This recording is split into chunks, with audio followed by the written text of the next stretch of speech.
사막 8초. 인생을 잘 사는 사람은 진리불공도 잘하고 실제불공도 잘하는 사람입니다. 따라서 자기불공은 불공의 기본이 되는 것입니다. 그런데 공부기를 잘 모르고 불공을 하게 되면 일시적일 수 있고 적중하지 않을 수도 있으며 역효과를 낼 수도 있습니다. 대종사님께서는 개교의 동기에 밝혀주신 바 모든 중생이 파란구애를 면하고자 하면 진리적인 종교와 그에 따른 신앙이 있어야 한다고 하셨습니다.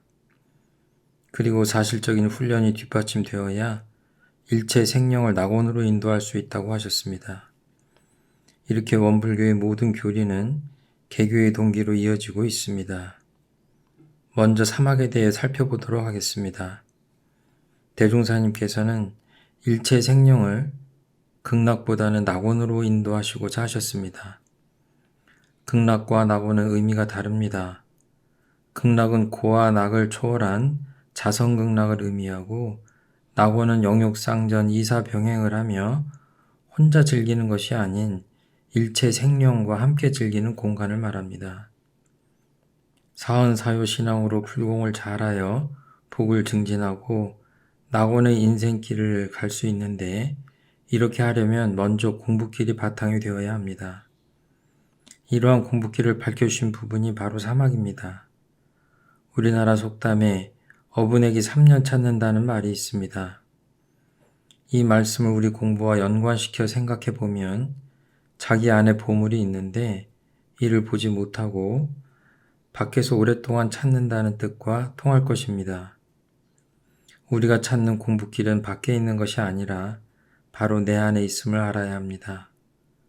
대종사님께서는 대종경 불지품 20장에서 땅의 이론상을 그려 보이시며 이것이 곧 큰 우주의 본가이니 이 가운데에는 무궁한 묘리와 무궁한 보물과 무궁한 조화가 하나도 빠짐없이 갖추어 있나니라 하시며 우리의 마음에 무한한 것들이 갖추어 있다고 말씀하셨습니다.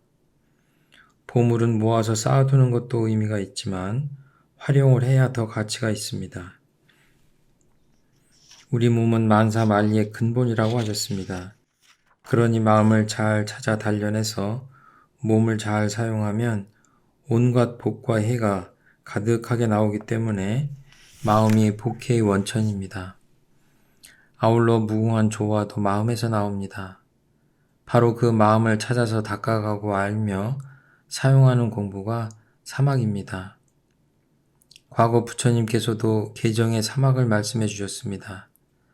사막은 세 가지를 공부한다는 뜻으로 원래 부처님과 다름없는 우리들의 마음 안에 갈마있는 보물인 본래 마음을 알고 기르며 사용하는 법을 배우는 것입니다. 사막은 이론상의 진리에 근거한 가르침입니다. 이론상 서문에 밝혀주신 심신을 원만하게 수호하는 공부, 사리를 원만하게 아는 공부, 심신을 원만하게 사용하는 공부가 사막입니다. 이는 이론상의 진리인 텅 빈 돈공, 밝은 광명, 무궁한 조화의 속성에 바탕한 것입니다. 대종사님께서는 때로는 이론상의 진리를 입정처와 생사문, 유상과 무상, 불생불멸과 인과보응이라는 두 가지 모습으로 설명해 주시기도 했습니다. 정신수양, 정전, 정신수양의 요지에 정신이라 함은 마음이 뚜렷하고 고요하여 분별성과 주착심이 없는 경지를 이르미요. 수양이라 함은 안으로 분별성과 주착심을 없이 하며 밖으로 산란하게 하는 경계에 끌리지 아니하여 뚜렷하고 고요한 정신을 양성함을 이름이니라고 하셨습니다.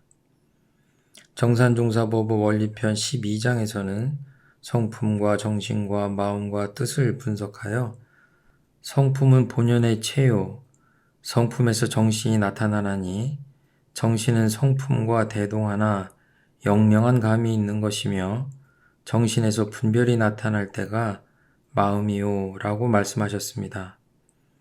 대산종사님께서는 이를 성품은 할아버지요 정신은 아버지이며 마음은 아들이라고 촌수로 비유해 주셨습니다.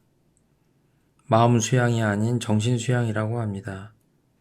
굳이 마음 수양이라고 하려면 이론상의 수행에서 밝혀주신 바대로 원만구족하고 지공무사한 각자의 마음이 전제되어야 할 것 같습니다. 하늘을 예로 들면 하늘 바탕이 성품이라면 하늘에 뜬 빛은 정신이고 가고 오는 구름이나 바람은 마음의 상태입니다. 정신은 원만구족하고 지공무사한 마음이 갈마있는 그 아르마리 기운을 의미합니다. 마음이 오고 가며 나빠지고 착해지며 좋아하고 싫어하며 밝아지고 어두워지고 가라앉고 들뜨는 것을 지켜보며 아는 그것이 정신기운이며 분별성과 주착심이 없는 바탕입니다. 그래서 경계 따라 밝게 분별할 수 있고 정신수양을 오래오래 하다 보면 분별성과 주착심이 없는 경지를 찾아가서 머물 수도 있습니다.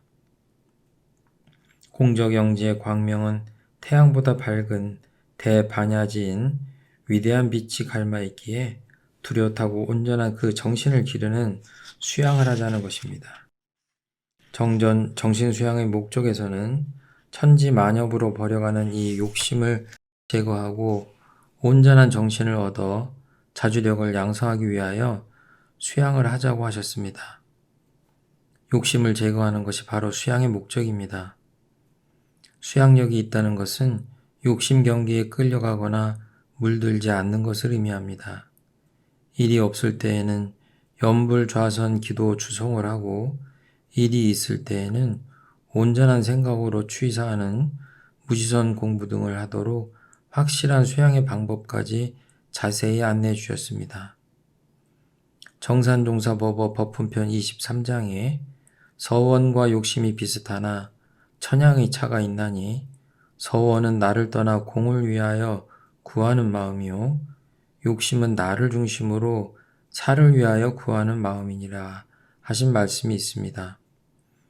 그 욕심이 자기 중심인지 공익 중심인지에 따라 욕심과 서원을 분명하게 구분해 주신 것입니다. 어떤 경우라도 견물생심이나 욕심에 끌리지 않을 힘이 생길 때까지 하고 또 해야 합니다. 대산종사님께서는 교리 실천도회에서 억만번 또 억만번 하라 하셨고 적공 또 적공 하라고 하셨습니다. 이는 반복을 계속하라는 것으로 훈련을 의미하는 말씀입니다. 사리연구. 사리연구는 왜 해야 할까요? 정전 사리연구에서 우리에게 우연히 돌아오는 고락이나 우리가 지어서 받는 고락은 각자의 육군을 운영하여 일을 짓는 결과이니 우리는 천주의 난측한 이치와 인간의 다단한 일을 미리 연구하였다가 실생활에 다다라 밝게 분석하고 빠르게 판단하여 알자는 것이니라고 그 목적을 분명히 밝혀주셨습니다. 어리석은 사람은 원망을 잘합니다. 원망 전문가입니다. 그 까닭은 고락의 원인을 알지 못하기 때문입니다. 아는 것 같아도 확실히 모르기 때문에 원망을 하는 것입니다. 끝까지 감사 생활하는 사람을 대단하다고 하는 것은 바로 이것 때문입니다. 고통을 면하고자 하면 반드시 고락의 원인을 알아야 합니다. 사리 연구의 목적에 생각이 단촉하고 마음이 편협하다는 말씀이 있습니다. 생각이 단촉하다는 것은 시간적인 표현입니다. 젊어서는 젊음밖에 모르고 늙어서는 내생이 있는 줄을 모른다는 것입니다. 결국 젊을 때나 늙을 때나 영생 준비를 하면 차근차근 해나가는 수밖에 없습니다. 그렇게 해야 영생의 눈이 떠지고 대자리인 불생불멸의 이치를 알아서 생각이 단촉하지 않게 됩니다. 마음이 편협하다는 것은 공간적 표현입니다. 마음이 편협한 사람은 넉넉한 세상이 있음에도 이치에 어두워 다 내 것인 줄도 모르고 가난하고 옹색하게 살아갑니다. 이치의 눈을 떠야 육도 사생의 모든 생명이 사는 넓은 공간을 발견할 수 있습니다. 전 인류가 한 형제다 하는 마음만으로도 마음이 넉넉해질 수 있습니다. 육도 사생의 전 생명을 넓게 동기연계로 볼 줄 아는 그런 넓은 마음의 안목은 바로 사리 연구를 통하여 나옵니다. 이 세상은 대소유무의 이치로서 건설되어 있다고 하셨는데, 이는 무량세계, 곧 모든 것이 다 대소유무로 건설되어 있다는 것을 의미합니다. 대라함은 우주 만유의 본체를 이르는데 무량세계의 뿌리를 뜻하는 것이고, 소라함은 만상이 형형색색으로 구별되어 있음을 이르는데 우주 만물이 형상을 가지고 공간을 차지하고 있음을 뜻하고, 유무는 변화를 의미합니다. 이러한 대소유무의 이치에 대한 정의를 확실히 알고 보면, 이 세상이 전부 대소유무의 이치로서 건설되어 있다는 말씀이 맞구나 하고 깨닫게 됩니다. 그러므로 우주 만물 전체를 대소유무 이치로 분석할 줄도 알고 직관할 줄도 알아야 합니다. 우리의 마음을 대소유무로 나누어 보면 한 마음 내기 전이 대요, 경계를 대하여 한 마음이 생겨나는 것이 소요, 그 마음이 가만히 있지 않고 시간과 공간 속에서 이리저리 변하는 것이 유무입니다. 화가 난 마음이 변하지 않고 그대로 있으면 큰일입니다. 변화되는 이치가 있기에 기다리다 보면 오래가지 않아 화가 풀리게 됩니다. 그러므로 인내가 필요한 것입니다. 이 세상은 대소유무의 이치로 건설되어 있습니다. 그러나 우리는 주로 나타나 있는 소만 보고 그 뿌리인 대는 볼 줄 모릅니다. 삼동윤리의 동원도리, 동기연계, 동척사업은 대소유무로 이루어진 세계의 공통점을 말씀해 주신 것입니다. 개송을 보면 유는 무로, 무는 유로 돌고 돈다는 말씀은 유무, 즉 변화의 진리를 설명하신 것입니다. 대소유무라는 단어는 대종사님께서 새롭게 만들어주신 단어로, 대종사님께서는 이치를 설명함에 있어 대소유무라는 표현을 쓰시고 정전에 그 각각에 대한 정의를 자세히 밝혀주셨습니다. 이 세상은 대소유무의 이치로 건설이 되지만 12-2의 1로서 운전해 가기 때문에 이치만을 연구할 것이 아니라 그 운전법인 12-2의 1도 함께 연구해야 합니다. 사실 일을 안 하면 시비가 없습니다. 일을 하다 보면 시비가 따라붙기 마련입니다. 인과가 무서워서 일을 하지 않는 사람은 인과를 모르는 사람만 못하다고 하셨습니다. 중요한 것은 일을 하고 난 뒤 시비가 따르면 어떤 점이 잘못되었고 어떤 점이 부족한가를 스스로 살피고 정성스럽고 겸허한 마음으로 충고를 받아들일 줄 아는 것입니다. 이치에 눈이 떠지면 일을 할 때 항상 그 이치를 생각하면서 일을 하게 됩니다. 그래서 때와 장소, 그리고 사람에게 맞는 만능을 겸비할 때 성자가 됩니다. 12이해를 잘 운전해야 합니다. 그래야 발전하는 계기가 되어 목적을 달성할 수 있게 됩니다. 12이해로 운전한다는 것은 웬만한 사회학자나 지식이 있는 사람은 이해를 하겠지만 대소유무의 이치로 건설이 되어 있다는 것은 깨친 사람이 아니면 알 수가 없습니다.